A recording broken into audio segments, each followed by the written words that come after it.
You know those little monster figures people collect? The ones with the big grin, sharp teeth, and cartoonish eyes. Yeah, Labubu, they're kind of cute, until you actually own one. My cousin Lena was obsessed with them.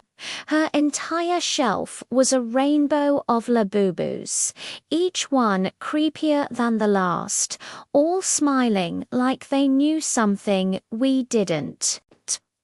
I asked her once, "Why do you like these things?" "They look like they eat children." She just laughed and said, "That's why I like them." Looking back, I should have realized right then that something was off. A few months ago, she got this limited edition Labubu, supposedly one of only 100 ever made. But this one was different. It was pitch black, with piercing red eyes and teeth that looked like tiny razors. It felt ancient. It didn't come in a box, no branding, nothing.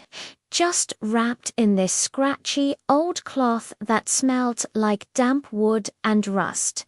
She called it her Demon Labu. She told me she got it from some random seller overseas and had to wire transfer the money just to get it. Totally normal, right? She placed it right in the center of her collection, like it was the crown jewel of her creepy little kingdom. And that's when things started to get weird. I was sleeping over at her place that night. Around 2 a.m., I woke up to this faint scratching sound like tiny nails dragging across wood. I thought maybe her cat got into the room, but then I remembered Lena doesn't have a cat. I turned over and glanced at the shelf. All the Labubis were there, except one. The black one. It was just gone. I got up to check, thinking maybe it had fallen. I looked under the bed, behind the shelf, everywhere. Nothing. Then I turned back around, and it was there, sitting right back in its spot, exactly as it was before. Same position, same grin, just watching me. I told Lena about it the next morning, but she just brushed it off. "You probably imagined it," she said, but her face told a different story. She was pale, nervous, and kept glancing at the shelf like she was expecting something to move again. The next night, she asked me to stay over again.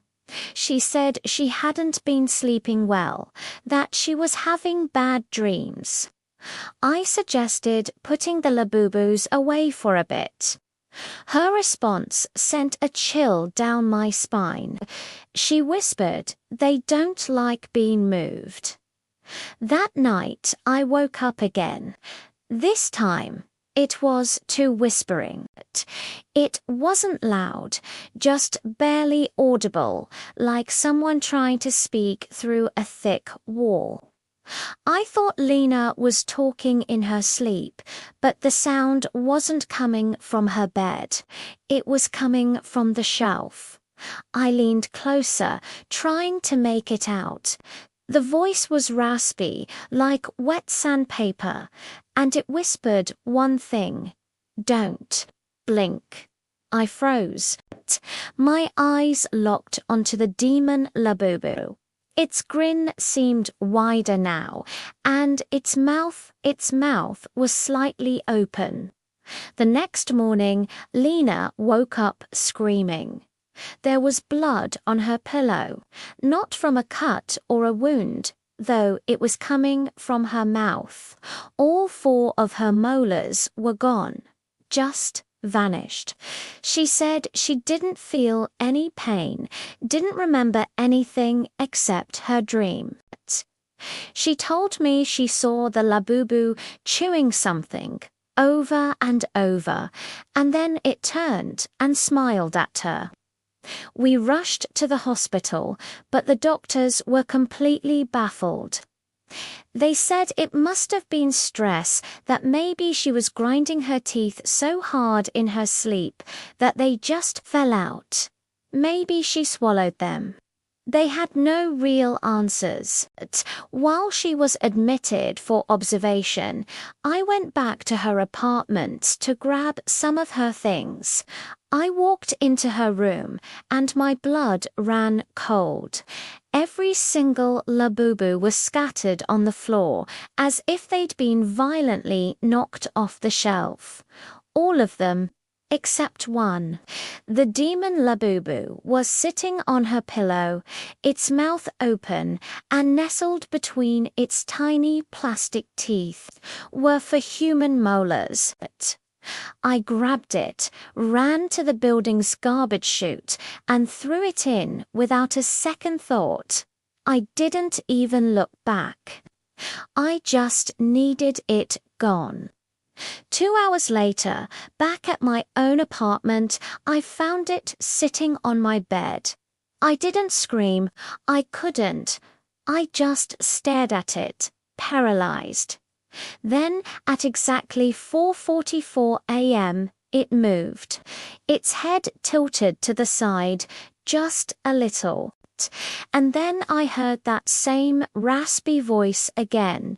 One tooth for one soul.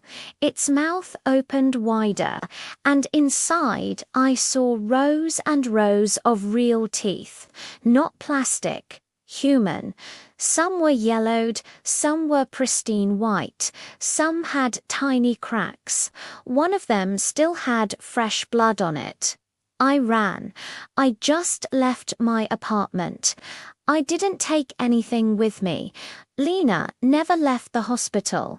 She doesn't speak anymore, but all she does is draw pictures of Labubu, hundreds of them, each one with a different face, sad, angry, screaming. I tried to track down where that figure came from. No seller, no online listings. It's like it doesn't exist in any official merchandise catalogue, but every now and then, I can't help myself. I check the online marketplaces, and once I saw it. Just one listing. Black Labubu, red eyes. The caption read, "Free, just pay with a smile." Thanks for listening to my story. If you enjoyed it, please consider liking this video and subscribing for more. Stay safe out there.